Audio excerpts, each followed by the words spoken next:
Okay, which camera are we going from? We're back at Marcolina's, the first interview of 2025, an artist. Please say your name. Morgan Guinessey. Morgan Guinessey. She was in the recent show with Guillermo and Blake here at Marcolina's, and we're going to have her here today to find out a little bit more about herself.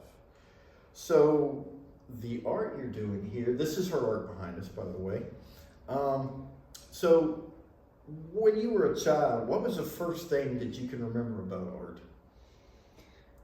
Honestly, my mom was a big supporter, so she would throw my sister and I in the bathtub and give us this washable paint, and she would just throw us in there and she let us smear the bathroom, like the bathtub walls with this paint. And that was probably the first clear memory I can Have recall. art of any type? Yeah. You said you have a sister. Did she become an artist of any type? So my sister is actually a teacher as well. She lives in Spain right now. She pursued more of the business side of things, but I kind of did pursue more of like my passion. She does art as well, but she doesn't really enjoy it as much as I do. So as you were coming up, you mentioned your mother. Were both parents very supportive in you doing art? So I'd like to think so. My dad did pass away when I was a little kid. Oh, okay. Around How old 4 were or you? 5. I was 4 or 5. Oh, wow. It did impact a lot of my feelings about myself and honestly, just all my emotions growing up.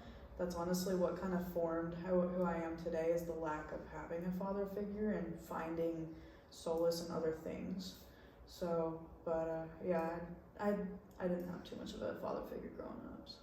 Okay, so your mother was supportive of art. My mother did more than enough for 2 parents. She's my favorite person in the whole world. Right. What's her name? Her name's Nell.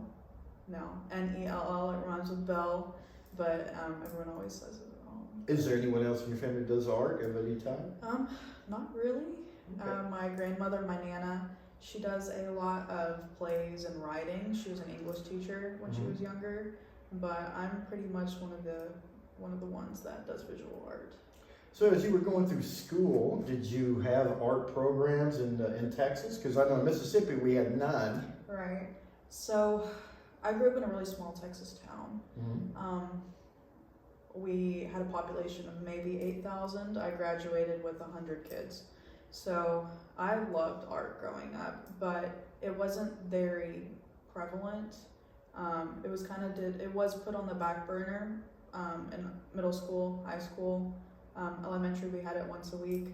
High school, I kind of was one of the more advanced ones, so I got thrown in there. I kind of got to do whatever I wanted. You know, we did competitions and stuff, but that was one of the places I was most happiest, because we had couches and a coffee maker in our high school art room, and that's honestly that also made a huge impact on my artwork now. So. What's the first painting you can remember? So I did a lot of drawings growing up. As far as paintings, I'd probably say I didn't do a bunch of specific ones. I remember doing a lot of experimenting. So a lot of acrylic paint with water, just marbling t-shirts, buying big things of the window blackout curtains from Walmart. I'd buy huge things of those, tack them on the wall, and paint large mandalas, and I'd spend hours on these things, just, sell them for $50. But it was the thought, like the passion, the joy, the happiness behind it. So you're going through all that, and then you're about to enter college. Now, when you first go to college, are you majoring in art, or are you going to major in something you think you can make money in? So kind of both. I was first a visual communications major. So basically it was... What is that exactly? It's graphic design with an emphasis on the corporate world and using it to design for companies and basically making more money. And they spun it, as this awesome thing where you're going to make all this money and you're going to kind of get to do what you want. And then I got in the classes, and we're learning Adobe Photoshop and Illustrator, and I'm working through it, and it's just like I'm comparing these to my other painting and drawing classes, and I had a moment where I was like, this is not what I want to do with my life. So I did change my major to art education. Okay. You didn't want to go the full.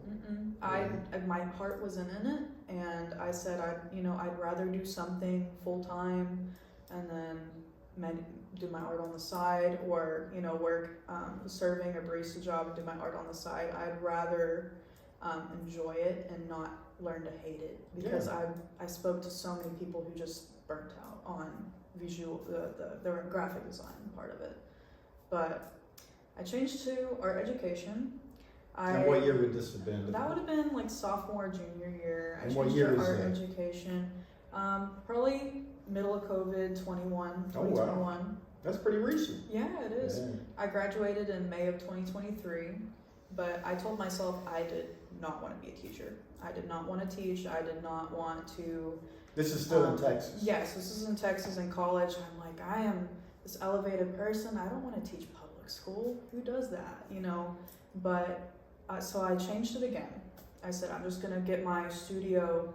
So let me start here. So you didn't want to go to an urban area and change the whole situation like the bad movies we see all the time? Right, exactly. Okay. I did not think that was in the cards for me. I All right. wanted to be this up and coming rising artist and live in the city and have it all, right? So I changed my major again. And then went on to studio art. I graduated.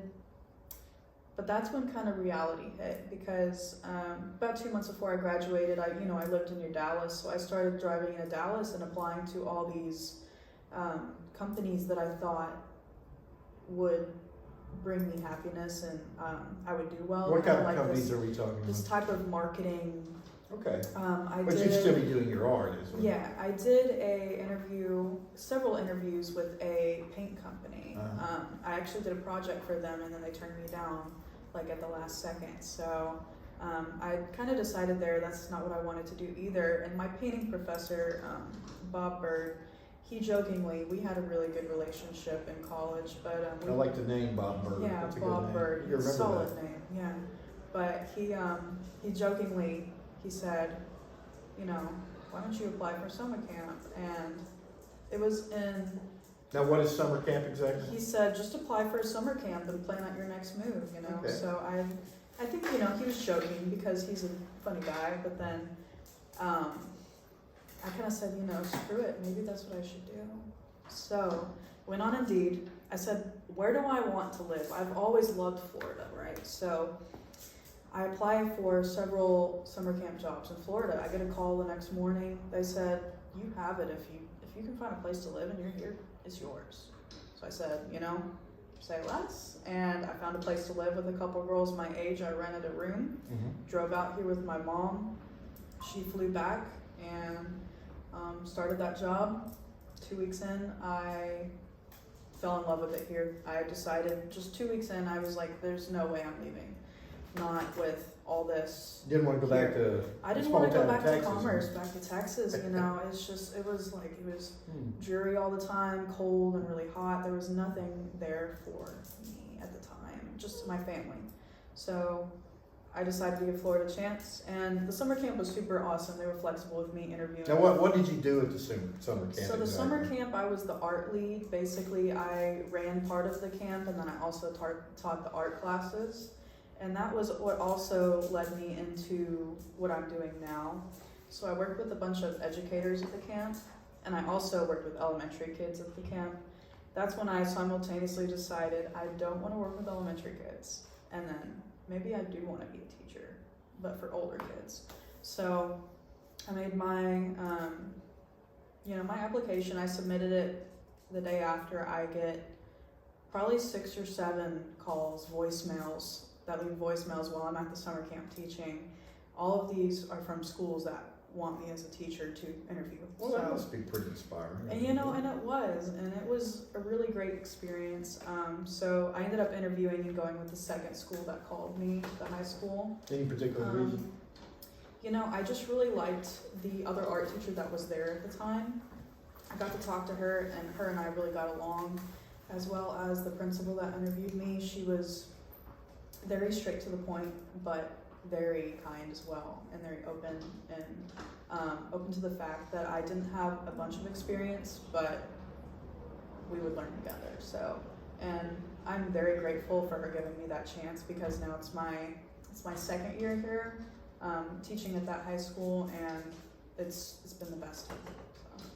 So let's explore this teaching a little bit. Yeah. Because most teachers who teach art say that it draws away from what they want to do and what they want to go. Right. These are mainly college people that I've spoken with about how, they still do their art, but they're not as inspired, etc., because they have to teach so much. How do you feel about that with these younger people? So there is a bit of and they're watching, by the way. Right. There is a bit of truth to that, but I think that's the same with any full-time 40-hour-a-week job. Yeah. You're not going to have as much time to do what you want to do as you did in college, right? But teaching, it has the most flexible schedule of all the jobs, right? You have your summers off, you have Christmas, you have Thanksgiving, you have your weekends. So ideally, I think we'd all just like to sit at home and paint and marry rich and just, sell our paintings and just be in a marrying beautiful rich, I place. don't think it's really going to be Right, but it's like, this is the happy Maybe for you. medium. And it's like, I would eventually like to go get my master's and teach college. So I do have a bit more time to pursue what I would like to. And you have some experience too. Right, exactly. And my professor, Bob Bird, he told me to wait, and I laughed in his face. I said, why would I do that? Why would I do that? But it's like, now that I have waited, my art has grown so much, and I could not imagine what I would have done if I hadn't have waited. So we'll finish this with your students here. Do you help them with a portfolio so they can apply to art schools? So I teach some of the intro classes. So I teach drawing. Ages? What ages would you I teach high school. So it's around 13, 14, all the way through 18. So I have freshmen, the freshman babies, the senior babies, and everything in between. This is an elective class? This is something they want to do? So it's a mixture. A lot of the high schools, everywhere, they require a fine art credit to graduate for a certain diploma. So you're naturally put into either art, band, theater, or a so you get a lot of entrepreneurship football class. players? I do have a lot of football players. I have a lot of boys that are 6'4", 6'6", and they tower above me. But those are also some of my best students. And they make are they learning? You feel like they're actually progressing? I do feel like they're learning. They do a lot of the kids get frustrated, but it's really cool to see them think it through and figure out solutions to the problems they have, as well as a lot of the kids nowadays, they're stuck on their phones. And it's really cool in art class to see them kind of connect with the person sitting next to them, and the person next to them's like, oh, did you try that? And they're like, wait, no, I didn't try that. Let's do that. And it's just this connection moment that I like to see, the light bulb moment. That's my Any favorite. savants that just walked in and all of a sudden became, you could tell they were going to be the greatest artists? No, it's a lot of work. They put in a lot of work. And like we were saying earlier, I teach a lot of the intro classes. So I get a lot of some of the younger kids. I do have older kids, but I really love to see the younger kids progress, and then they go to the other art teacher, and I'm seeing them, making portfolios. They're getting to that AP level, and I'm seeing their art progress from, freshman year to junior year, and it's really something really cool. Well, forget them now. Let's talk about your art. So what I see here is mainly representational art. Is that what you really do? Any abstract art you're doing? Any printmaking or anything you're progressing with that or anything of that? So right now I'm just kind of focused on painting as well as getting down what's in my mind. I do feel like my art represents me in a way. It's lots of goofy, punny wordplay as well as Easter That's the way eggs. you see yourself? I do. I am a fairly shy person. It used to be really bad when I was younger, but I've grown I'm out of very my shy shell. myself, I understand. Yeah, but once you dig a little deeper, you start to see all these really cool things about me, and it's the same with the paintings. The longer you look at them, the more things you see. So if we're talking about art. So tell me a couple of artists that were inspirational to you. So when I was growing up, I found this artist. Her name is Iris Scott, and her style is completely different. But I was super enamored by her. What era is this she's from? So she oil paints, but she finger paints. Okay. She wears gloves, So, but she makes these wall-size finger paintings of dogs shaking water off of themselves in koi ponds. And she put up a tutorial. It was got to be like 2013 or 14 of these koi swimming in a pond and how to paint it. And I followed that tutorial, and it's still hanging in my Nana's bathroom. But it's like a Bob Ross thing. Kind of like a Bob Ross thing, but that kind of set me on the path to looking into other artists.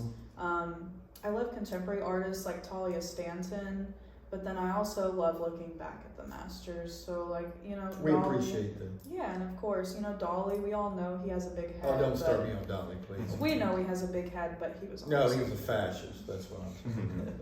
Go ahead. Yeah, but he was onto something, and I think it's good to be confident about yourself when you know you have a good idea.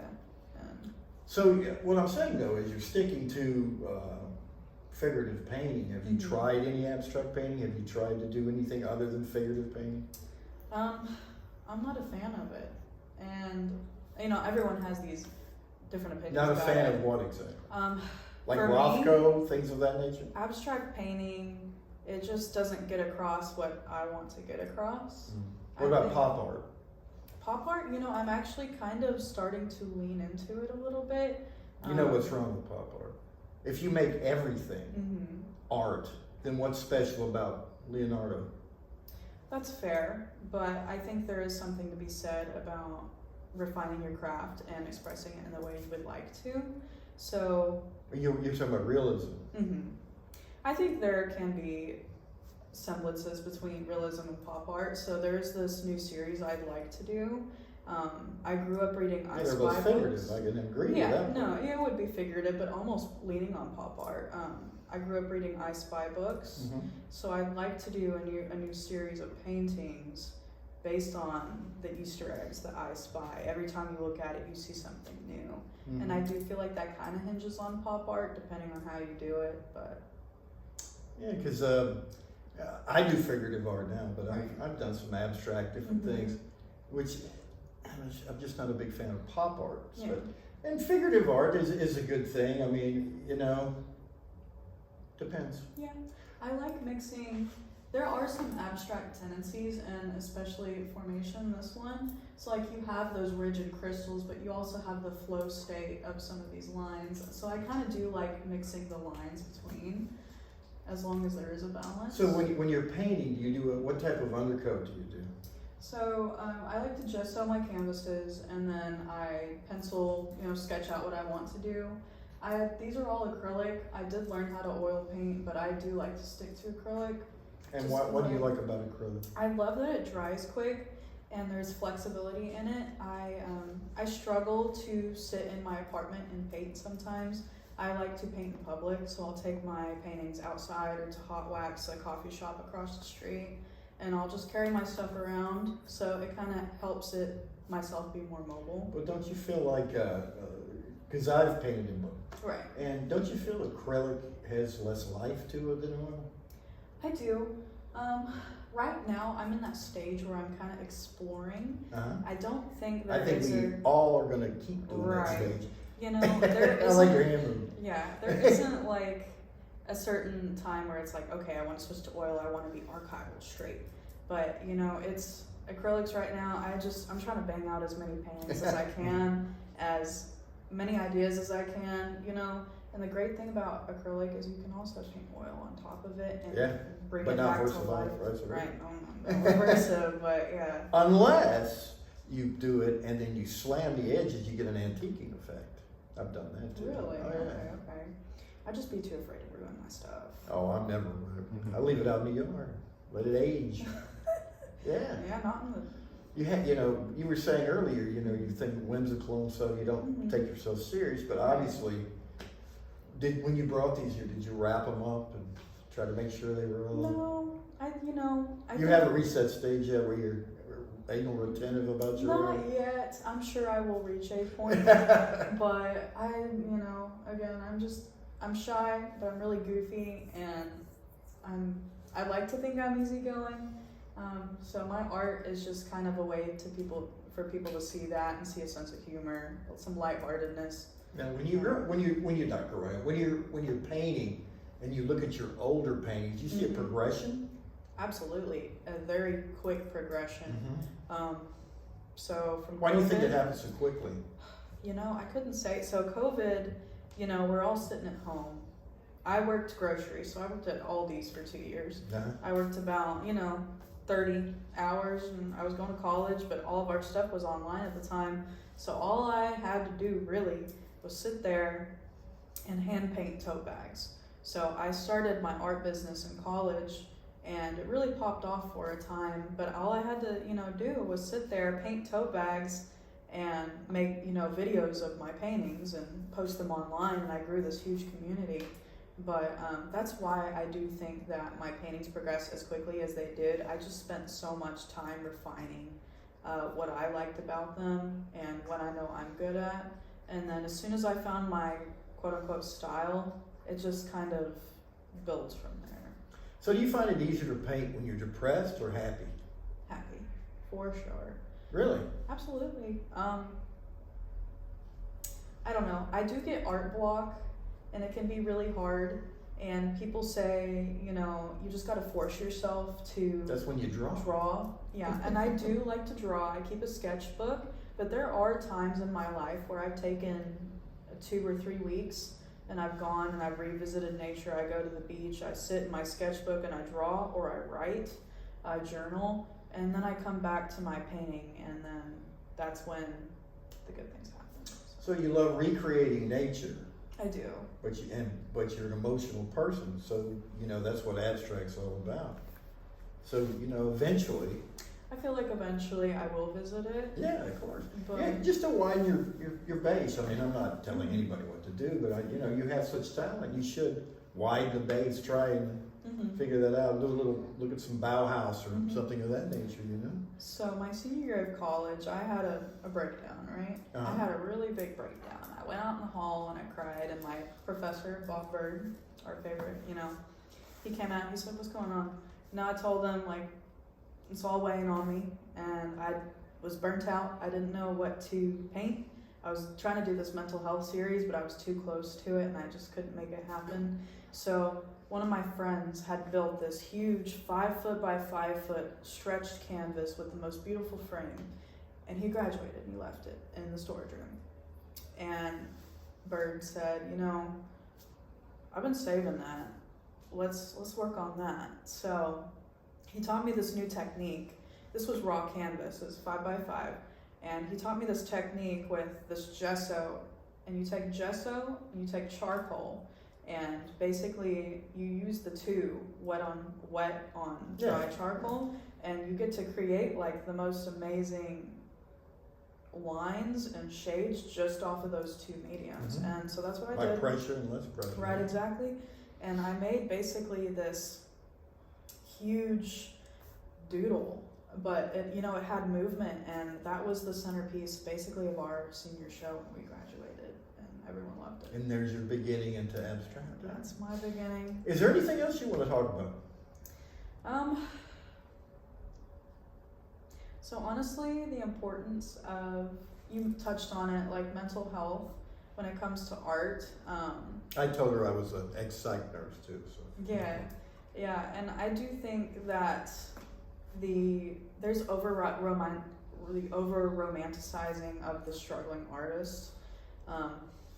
I know that myself, I create a lot better when I am content in life, and I'm feeling good. Hierarchies are met. Yeah, we go like this, but it's I feel like I create better art when I'm feeling better. So I cannot stress the importance of, getting the help you need and talking about it, talking to your friends, your family about stuff you're going through, because make sure you have good friends. Yes, absolutely. You are who you surround yourself with.